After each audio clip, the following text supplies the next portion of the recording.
بسم الله الرحمن الرحيم. الحمد لله رب العالمين، والصلاة والسلام على أشرف الأنبياء والمرسلين نبينا محمد وعلى آله وأصحابه أجمعين. اما بعد، یک مسئله که بسیاری از برادران سوال میکنند، این آیید تعبیر الله تعالی در قرآن کریم با لفظ جمع. الله سبحانه و تعالی یگانه هست، شریکی ندارد، ولی گاها ما چنین عملها را کردیم، ما قرآن را نازل کردیم گفته با صیغه جمع الله تعالی سخن میکند. از جمله الله تعالی میگوید که انا نحن نزلنا الذکر و انا له لحافظون. ما قرآن را نازل کردیم و ما قرآن را محافظت میکنیم با صیغه جمع.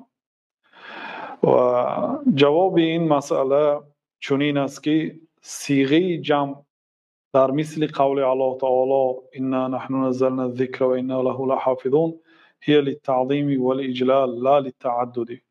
این برای تعظیم و بزرگ داشت، نه برای گوناگون بودن یا بسیار عدد بودن آنها. الله تعالی یگانه هست، شریکی ندارد. بنابراین فخرالدین رازی هم در تفسیر این نحن نزلنا الذکر چنین فرمودند: فهذه الصيغه وان كانت للجمع الا ان هذا من كلام الملوك عند اظهار التعظیم. این صیغه، یعنی ما قرآن را نازل کردیم، این صیغه اگر چنده که برای جمع باشدم، یعنی جماعت گویا این کار را کرده است، الا ان هذا، فقط که این از کلام پادشاه ها هست در وقت اظهار بزرگی.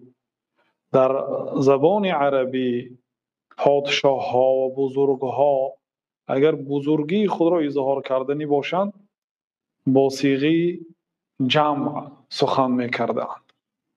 و الله تعالی این قرآن را به زبان عربی نازل کرد، چطوری که گفت بلسان عربی مبین. ما این قرآن را به زبان عربی آشکارا نازل کردیم، یعنی در اسلوب زبان عربی چگونه که باشد همون گونه الله تعالی قرآن را نازل کرد.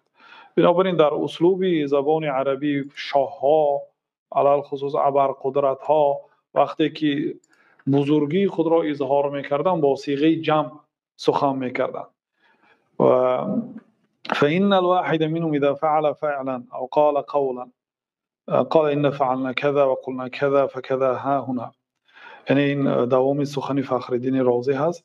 ممکن یکی از پادشاه‌ها اگر اون کاری را اجرا کنه، اون سخنی را گوید، تعبیر کند، میگوید که ما کردیم، ما چنین گفتیم، ما چنین کردیم گفته، یعنی با صیغه جمع اظهار میکند.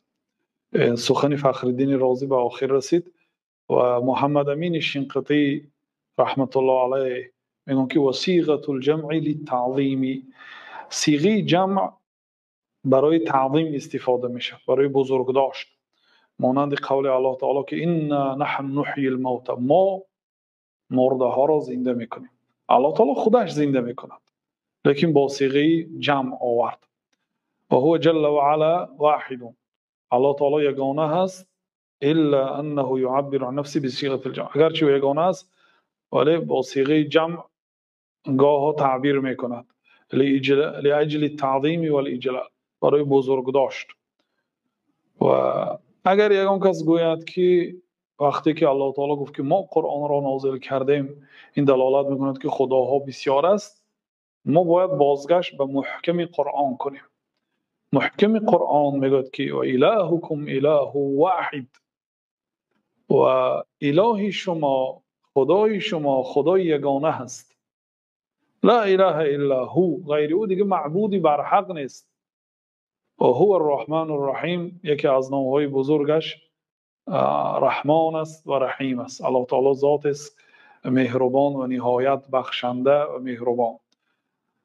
در این آیت الله تعالی صراحتا گفت که و الهکم اله واحد، پروردگاری شما، معبودی شما معبودی یگانه است. خدای یگانه است، او شریکی ندارد.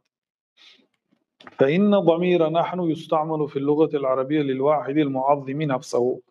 ضمیر نحن یعنی ما در لغت عربی برای یک شخصی که خودش را بزرگ می شمارد استفاده می شود. و هذا المعنى هو المراد في القرآن بحديث الله عن نفسه.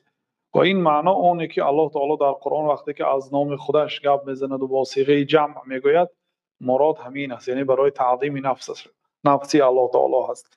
ولا شک ان الله تعالی هو العظیم الكبیر المتعال. بیگان شک و شبهه الله تعالی ذات عظیم، کبیر، بزرگ و ذو الکبریاء و العظمه، صاحب کبریا و عظمت می باشد. این بود درباره مسئله که در قرآن الله تعالی وقتی که سخن میکند اگر الله تعالی یگانه هست ولی با صیغه جمع سخن میکند، پاسخش این است. الله تعالی اعلم.